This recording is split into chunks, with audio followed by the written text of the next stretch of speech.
Hello friends, praise the Lord. ദൈവത്തിൻ്റെ അതിബെസ്തമായ നമ്മൾ വാക്തപ്പെടുമാറാകട്ടെ. അപ്പോൾ നമ്മൾ ഇന്നത്തെ റീഡിംഗ് പോർഷൻ ഉൽപ്പത്തി 4-ാം അധ്യായം അതിൻ്റെ 1 മുതൽ 13 വരെ. അപ്പോൾ ഞാൻ ഈ പോർഷൻ വായിച്ചപ്പോൾ എനിക്ക് മനസ്സിലായെങ്കിൽ ഞാൻ നിങ്ങളെ ഷെയർ ചെയ്യാം. അപ്പം നിങ്ങൾക്കാണെങ്കിൽ കയീൻ്റെയും ഹാബേലിൻ്റെയും സ്റ്റോറി അറിയാമോ? ഞാനതൊന്ന് പറയാം. അപ്പം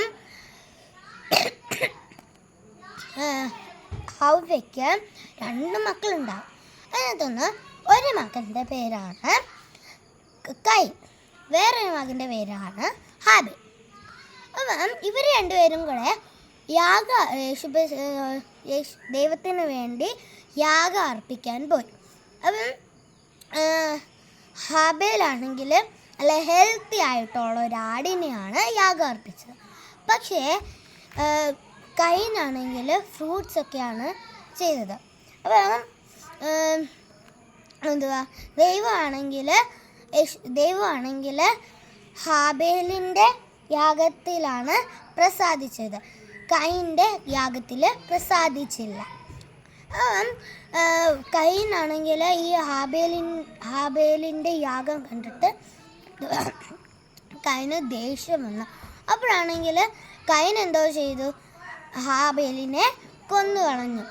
അങ്ങനെ കയീന് തിരിച്ചു വന്നപ്പോഴത്തെ ദൈവമാണെങ്കിൽ കയീനോട് ചോദിച്ചു, നിൻ്റെ ഇളയ സഹോദരൻ ബ്രദർ എന്തിയെന്ന് ചോദിച്ചു. അപ്പം കയീന് പറഞ്ഞു, അവൻ കയീന് ദൈവത്തോട് ചോദിച്ചു, ദേഷ്യപ്പെട്ട് പറഞ്ഞു, അവൻ വരുമ്പോഴും നോക്കാൻ എന്തുവാ, ഞാൻ അവൻ്റെ സെക്യൂരിറ്റി ആണോ എന്ന് ചോദിച്ചു. അപ്പം ദൈവത്തിന് അറിയായിരുന്നു കയീൻ ഹാബേലിനെ കൊന്നിട്ടുണ്ടെന്ന് അറിയായിരുന്നു.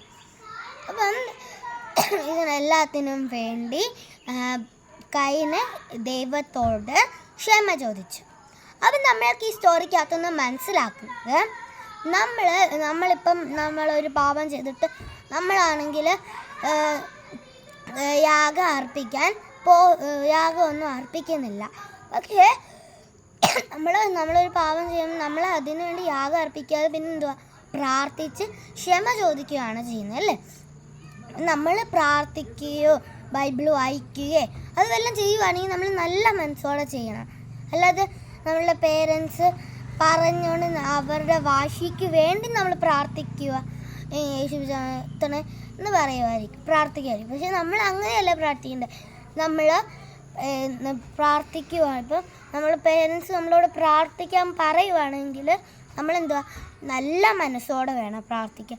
അല്ലാതെ അവരുടെ വാശിക്ക് വേണ്ടി നമ്മൾ പ്രാർത്ഥിക്കാൻ പാടില്ല. Thank you.